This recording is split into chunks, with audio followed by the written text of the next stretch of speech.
Good morning, all of you. Now we are read about the second part of legislature. देखें अब हम हमारे विधायी का ये या यूँ कहें कि जो संसद है, असेंबली है, उसके द्वितीय सदन के बारे में पढ़ रहे हैं, सेकंड हाउस के बारे में पढ़ रहे हैं। फर्स्ट हाउस के बारे में हमने देखा जो कि हमारे लोकसभा है। लोकसभा जो कि संसद का पहला अंग है। लोकसभा के बारे में हमने पढ़ा कि ये जो है एक टेम्परेरी हाउस है कि ये जो है एक अस्थायी सदन है और ये है एक ऐसा सदन है जिसमें जो जनता को रिप्रेजेंट करता है। ये किसको रिप्रेजेंट करता है? जो लोकसभा है वह जनता को रिप्रेजेंट करता है। किसको? कि भारतीय जनता को। वहीं जब हमने इसके बारे में देखा कि यह जो है अपर से फर्स्ट हाउस है और इसके बारे में हमने देखा कि ये लोअर हाउस है कि ये जो है प्रथम सदन है और यह निम्न सदन है कि और भी कई चीज़ों के बारे में हमने इसके में देखा। और भी कई चीज़ें हम देखेंगे इसमें, कंपैरेटिवली इसकी स्टडी करेंगे। देखते हैं हम next Rajya Sabha. Rajya Sabha who represent the Indian state है कि राज्यसभा जो कि भारतीय राज्यों का प्रतिनिधित्व करती है। कहाँ पर? इन कौन से?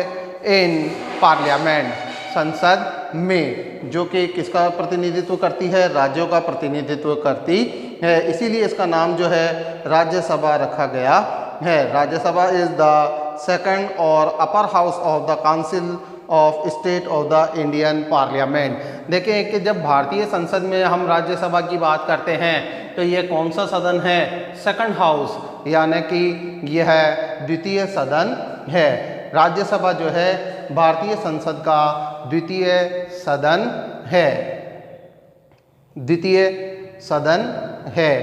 नेक्स्ट हम यहाँ पर देख रहे हैं कि इसको जो है अपर हाउस यानी कि उच्च सदन है। भारतीय संसद का ये कौन सा सदन है? उच्च सदन है and permanent house of Indian state council कि ये जो है राज्यों की सभा है जो कि एक स्थायी सदन के रूप में है। मतलब कि जहाँ हम देखते हैं कि जहाँ लोकसभा को जो है डिसॉल्व किया जा सकता है, जहाँ लोकसभा को भंग किया जा सकता है, वहाँ राज्यसभा को डिसॉल्व नहीं किया जा सकता है। राज्यसभा को भंग नहीं किया जा सकता है।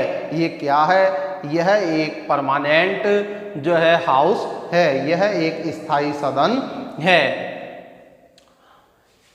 इट हैज़ लेस पावर हैं। अब देखिए इसकी जो एक क्वालिफिकेशन, एक जो क्वालिटी आ रही है, इसकी जो एक योग्यता आ रही है, या यूँ कहूँ कि इसकी एक जो फीचर आ रहा है, विशेषता आ रही है, वो क्या आ रही है? It has less power compare to Lok Sabha कि जो लोकसभा है उसकी तुलना में इसकी जो शक्तियाँ हैं वह कम है। अगर हम इजीली अगर देखना चाहें तो इसको हम कुछ इस तरीके से समझ सकते हैं कि जहां लोकसभा की जो मेंबरशिप है, या यूं कहूं कि काउंटिंग है मेंबर्स की है, जो संख्या है सदस्यों की, वो 552 है। तो हम यहाँ राज्यसभा में देखते हैं कि वो 250 ही है। अब हम इस चीज़ को बहुत अच्छे से जानते हैं कि बहुमत जिधर होता है तो सरकार का रुझान भी उधर ही होता है। कार्य भी करने की जो क्षमता, या यूँ कहूँ कि जो कार्य है वह बहुमत के अनुसार होता है। The work done according to majority है। तो जिधर बहुमत होता है उधर ही कार्य होता है। तो इसीलिए ये एक बहुत आसान तरीका है जिससे हम समझ सकते हैं कि राज्यसभा के पास में जो शक्तियां हैं वह कम क्यों हैं। किसकी तुलना में? लोकसभा की तुलना में, कंपेयर टू लोकसभा कि इसकी जो सदस्य संख्या है, नंबर ऑफ मेंबर्स हैं, वह क्या हैं? वो 250 ही हैं, यानी कम है। और जो लोकसभा है उनकी जो नंबर ऑफ मेंबर्स हैं वो 552 है, 552 है, जो कि अधिक है। इसी वजह से यहाँ पर राज्यसभा के पास में जो शक्तियाँ दी गई हैं वह कम है। नेक्स्ट यहाँ पर देखें कि जो राज्यसभा हैं जो राज्यसभा हैं वह लेकिन फिर भी एक चीज़ यहाँ पर देखें कि जो राज्यसभा है उसका अपना एक अलग महत्व है, क्योंकि कई ऐसी पावर्स हैं। जब हम पावर्स के बारे में पढ़ेंगे, powers of Lok Sabha and Rajya Sabha, तो हम देखेंगे कि राज्यसभा के पास में कई ऐसी पावर्स हैं कि जो लोकसभा के पास में भी नहीं हैं। और हम देखेंगे कि ये जो पावर्स हैं यही इसको क्या करती हैं, इम्पोर्टेंट बनाती है, महत्वपूर्ण बनाती हैं। अब जब हम राज्यसभा की बात करते हैं, जैसा कि हमने देखा था जब हम लोकसभा के बारे में बात कर रहे थे, लोकसभा के बारे में जब हमने बात की थी तो हमने देखा था कि जो राजस्थान से सेलेक्ट होकर जाने वाले हैं, राजस्थान से जो इलेक्ट होकर जाने वाले जो मेंबर्स हैं उनकी जो काउंट है वो 25 होती है हो लोकसभा।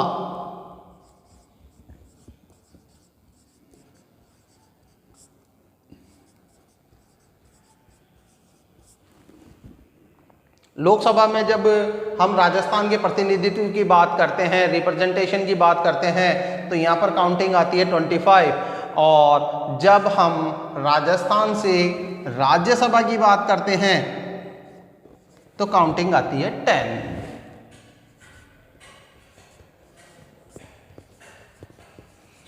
कि भाई राजस्थान से जो सदस्य चुनकर जाते हैं वो कितने, उनकी संख्या कितनी है, उनकी संख्या 10 है। कि जो 10 सदस्य हैं वह राजस्थान से चुनकर जाते हैं।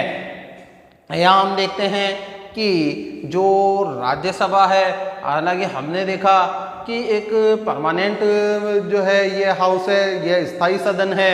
अब इसमें जो काउंटिंग है, मेंबर्स की जो काउंटिंग है वो कितनी है, 250। यहाँ पर देख रहे हैं हम कि 250 200 इनकी सदस्य संख्या कितनी है, 10 है। देखें कि राजस्थान से चुनकर जाने वाले जो प्रतिनिधि हैं उनको की संख्या जो है वह 10 है। नेक्स्ट हम यहाँ पर देख रहे हैं कि जो नंबर ऑफ मेंबर्स है कि जो पार्लियामेंट में जो राज्यसभा जो सदन है उसकी जो नंबर ऑफ मेंबर्स हैं वो कितनी है, वह 250 है।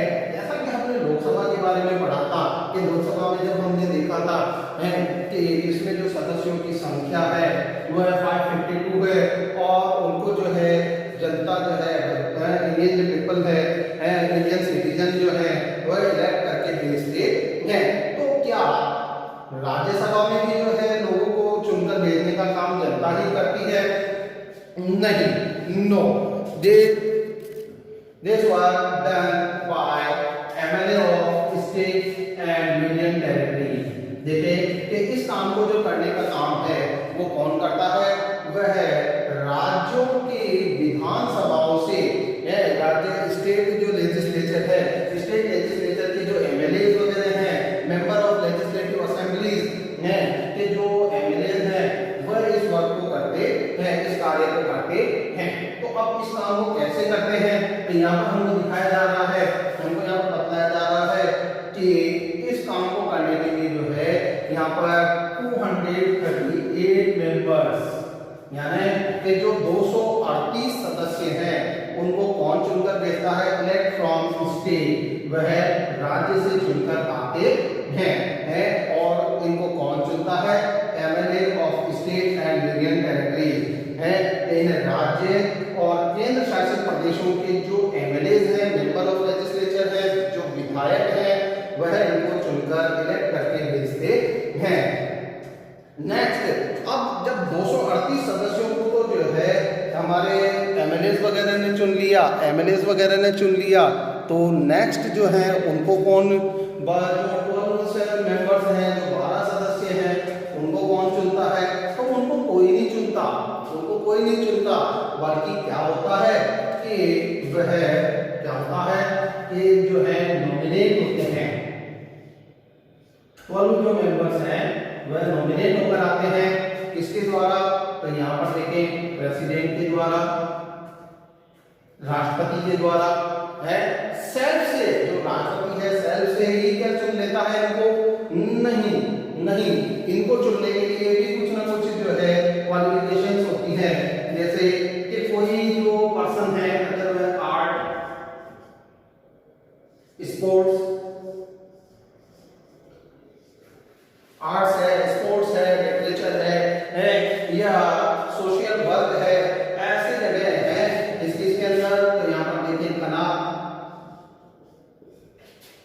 या खेल या सामाजिक जो वेलफेयर है, सामाजिक जो कल्याण के कार्य हैं, इस तरीके के अगर वह कार्य करता है, साहित्य में अगर वो अपना कंट्रीब्यूशन देता है, योगदान देता है, ये सारी चीजें हैं। अगर कुछ ऐसे होते हैं, व्यक्ति होते हैं, तो उनको फिर राष्ट्रपति क्या करता है, उन्हें नॉमिनेट करता है, उन्हें क्या करता है, मनोनीत करता है, अपने मन से चुनता है। अब यहाँ पर देखें कि ये जो मेंबर्स हैं, क्या ये है प्रत्यक्ष रूप से चुने जाते हैं, क्या ये डायरेक्टली इलेक्ट किए जाते हैं? नो, ये डायरेक्टली इलेक्ट नहीं होते हैं, बल्कि ये क्या होते हैं, इनडायरेक्टली इलेक्ट होते हैं। मतलब कि ये जो है अप्रत्यक्ष निर्वाचन के द्वारा चुने जाते हैं। कैसे चुने जाते हैं? इनडायरेक्टली इलेक्शन, इनडायरेक्टली जो है इनको इलेक्ट किया जाता है, इनडायरेक्टली इनको जो है चुना जाता है। कि अब इनडायरेक्टली यहाँ पर क्यों कहा जा रहा है, इनडायरेक्टली यहाँ पर क्यों कहा जा रहा है? क्योंकि ये जो सदस्य हैं, ये जो कैंडिडेट्स हैं, ये क्या करते हैं कि जिन कैंडिडेट्स को हम इलेक्ट करके भेजते हैं, जस्ट लाइक एमएलए है, जैसे विधायक वगैरह को हम चुनकर भेजते हैं, तो इनको तो हमने चुनकर भेज दिया काउंसिल में, काउंसिल ऑफ स्टेट में भेज दिया, ठीक है। लेकिन अब इन्होंने फिर क्या किया कि जैसे ही इलेक्शन का नंबर आया, तो इन्होंने फिर अपने में क्या किया कि सदस्यों को इलेक्ट किया है। मतलब कि राज्यसभा का जो इलेक्शन होता है, तो उसमें जो पब्लिक है, आम जो जनता है, उसका कोई रोल नहीं होता है, उसमें कोई रोल नहीं होता भाई। देखें कि इसमें इनका कोई भी योगदान नहीं होता है। इसीलिए यहाँ पर कहा जा रहा है कि जो राज्यसभा का इलेक्शन है वह कैसा होता है, इनडायरेक्टली होता है, अप्रत्यक्ष होता है, जनता इसमें कंट्रीब्यूट नहीं करती है।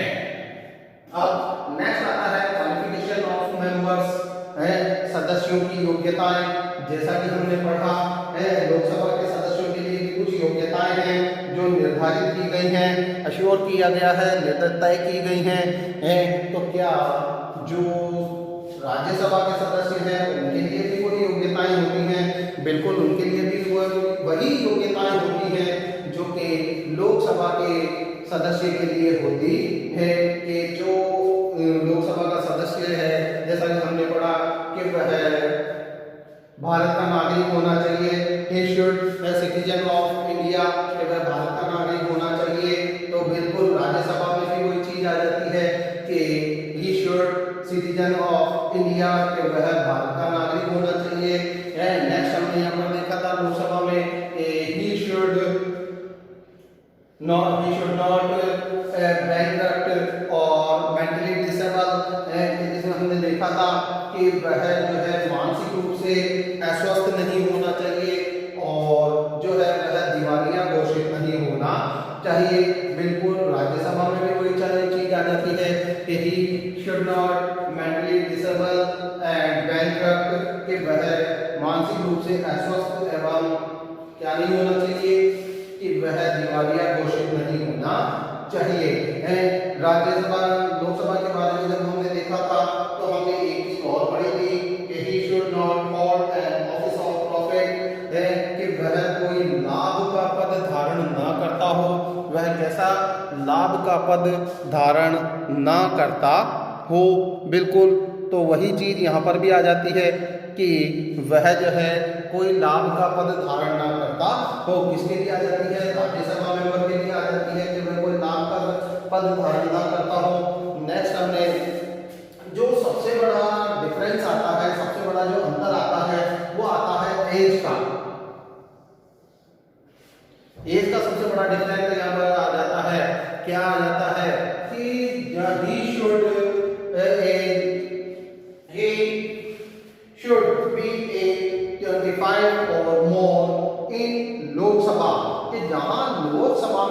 देखा था कि सदस्य की जो आयु है वह 25 वर्ष या उससे कुछ अधिक होनी चाहिए। तो वहीं अगर हम यहाँ राज्यसभा में सदस्य की बात करते हैं, राज्यसभा में अगर सदस्य की बात करते हैं एक राज्यसभा, तो हम देखते हैं कि जो व्यक्ति की आयु है वह 30 वर्ष या उससे अधिक होनी चाहिए। Age of member of Rajya Sabha is 30 years और मोर। कि जो राज्यसभा सदस्य की आयु है वह 30 वर्ष अथवा उससे अधिक होनी चाहिए। आयु कितनी होनी चाहिए? 30 वर्ष या उससे अधिक होनी चाहिए। अब हमने नेक्स्ट देखते हैं यहाँ पर कि जो राज्यसभा है जो कि एक परमानेंट हाउस है, एक स्थायी सदन है, क्या इसमें लोग स्थायी रूप से रहते हैं या उनमें भी कोई चेंज होता रहता है, कोई परिवर्तन होता रहता है, कोई बदलता रहता है? कहने का मकसद यहाँ पर ये आ रहा है कि जो राज्यसभा का चुनाव है, राज्यसभा का जो टर्म है, राज्यसभा का जो समय होती है वो कितनी होती है? अब हम यहाँ पर बात करेंगे जनरल की, तो यहाँ हम देखेंगे कि जो राज्यसभा के सदस्य हैं, जैसा कि लोकसभा के सदस्यों के बारे में हमने देखा कि जो है इनका जो टाइम ड्यूरेशन है, इनका जो कार्यकाल है वह 5 वर्ष का होता है।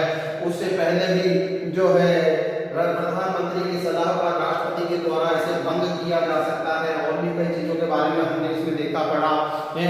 लेकिन जब हम बात करते हैं यहाँ पर राज्यसभा की, तो यहाँ पर ऐसा नहीं है। यहाँ पर इसको जो है डिसॉल्व नहीं किया जा सकता, सस्पेंड नहीं किया जा सकता, भंग नहीं किया जा सकता। तो इस अकॉर्डिंग ये क्या हो गया? परमानेंट हाउस हो गया है कि ये कैसा सदन हो गया? एक स्थायी सदन हो गया है। अब जब हम देखते हैं कि ये परमानेंट हाउस है, ये जो स्थायी सदन है, तो क्या सदस्य एक बार जो है सेलेक्ट होने के बाद, इलेक्ट होने के बाद में, चुने जाने के बाद में क्या इनको वापस नहीं बुलाया जा सकता या इनको क्या वापस नहीं बुलाया जा सकता? तो यहाँ पर कुछ चीजें आ रही है निकल कर सामने कि जो टेन्योर ऑफ राज्यसभा है वह 6 ईयर का होता है। कितने वर्ष का होता है? 6 वर्ष का होता है। राज्यसभा का जो कार्यकाल है वह कितने वर्ष का होता है? 6 वर्ष का होता है। 6 इयर्स है कि 6 साल का होता है। अब इसमें क्या होता है? देखिए एक चीज आ रही है, एक चीज यहाँ पर बताई जा रही है, 1/3 है एक तिहाई जो सदस्य है मेंबर रिटायर एवरी 2 इयर्स है। कि अब यहाँ पर देखिए एक छोटी सी चीज है कि अगर मान लो जो एक तिहाई सदस्य है, एक तिहाई जो सदस्य है वह अपना 6 वर्ष का कार्यकाल पूरा होने के बाद, 6 वर्ष का जो कार्यकाल है वह पूरा होने के बाद क्या करते हैं? रिटायर यानी सेवानिवृत्त हो जाते हैं। फॉर एग्जाम्पल आज मान लो कि कोई जो कैंडिडेट था वह क्या हुआ? 2018 में इलेक्ट होकर आया, ठीक है, चुनकर आया, वो राज्यसभा के लिए चुनकर आया। अब यहाँ पर क्या किया जा रहा है? कोई भी कैंडिडेट है जो, अब इन कैंडिडेट में से क्या होगा कि जो 1/3 पार्ट है जिनका 6 ईयर कंप्लीट हो रहा है, जिनका 6 ईयर कंप्लीट हो रहा है तो वो क्या करते हैं? वह रिटायर होते चले जाते हैं, सेवानिवृत्त होते चले जाते हैं। कैसे? कि जैसे ही इनका 6 ईयर कंप्लीट हुआ तो आफ्टर 2 इयर्स 2 वर्ष के पश्चात उनको क्या कर दिया जाएगा? रिटायर कर दिया जाएगा है। कैसे? 1/3 6 ईयर है। यहाँ पर हमने देखा कि जो राज्यसभा का कार्यकाल है वह कितना होता है? 6 साल का होता है। 1/3 Rajya Sabha member retire after the period of every 2 years. के मतलब आने वाले साल में, आने वाले 2 वर्षों में, आने वाले 2 वर्षों में जिन जिन सदस्यों का क्या होता होगा? 6 साल का कार्यकाल पूरा होता होगा, तो फिर उनको क्या कर दिया जाएगा? रिटायर कर दिया जाएगा, सेवानिवृत्त कर दिया जाएगा। अब जैसे मान लो 2018 में कोई भी कैंडिडेट इलेक्ट होकर गया, चुनकर गया, तो क्या होगा? 18 में 2024 तक है, 2024 तक वो मैं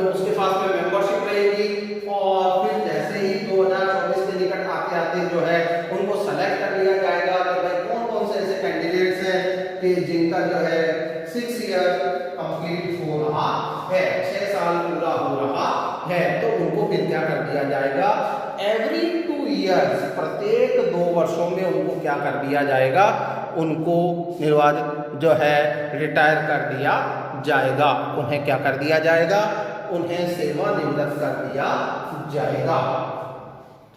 अब हम यहाँ पर ऑफिसर्स की जब बात करते हैं, ऑफिसर्स ऑफ द राज्यसभा, तो मेनली इसमें जो है 2 ही अधिकारी आते हैं निकलकर, 2 ही अधिकारी आते हैं, चेयरमैन एंड डिप्टी चेयरमैन, है अध्यक्ष एवं उप अध्यक्ष, है उपाध्यक्ष।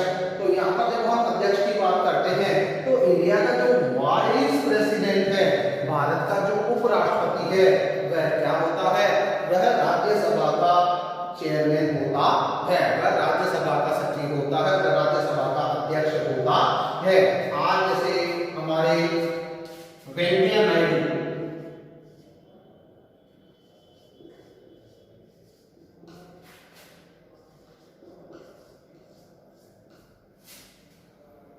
वेंकैया नायडू है,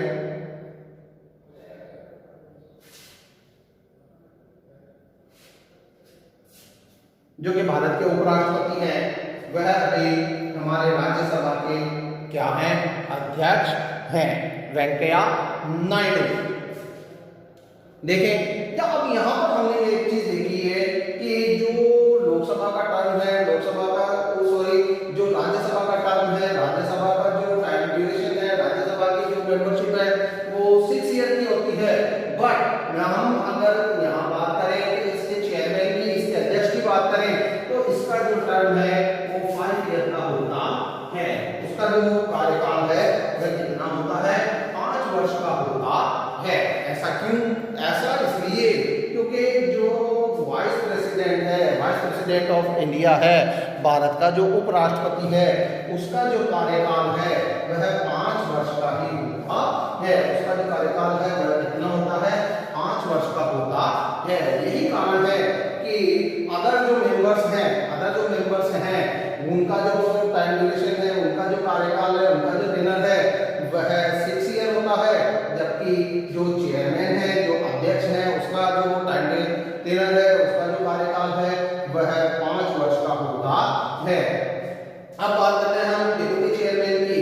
तो जिस तरीके से लोकसभा में अध्यक्ष को चुना जाता है, लोकसभा में से जो है अध्यक्ष को चुना जाता है कि जो चुने हुए सदस्य हैं वही अपने में से किसी एक सदस्य को अध्यक्ष पद दे देते हैं, तो उसी तरीके से राज्यसभा में भी जो उपाध्यक्ष है उनको कौन चुनता है, उन्हें इटसेल्फ है, कि मतलब कि जो राज्यसभा के सदस्य हैं, चुने हुए सदस्य हैं, वह अपने में से ही एक सदस्य को उपाध्यक्ष के रूप में चुन लेते हैं और क्या बना लेते हैं, उपाध्यक्ष बना लेते हैं। Thank you.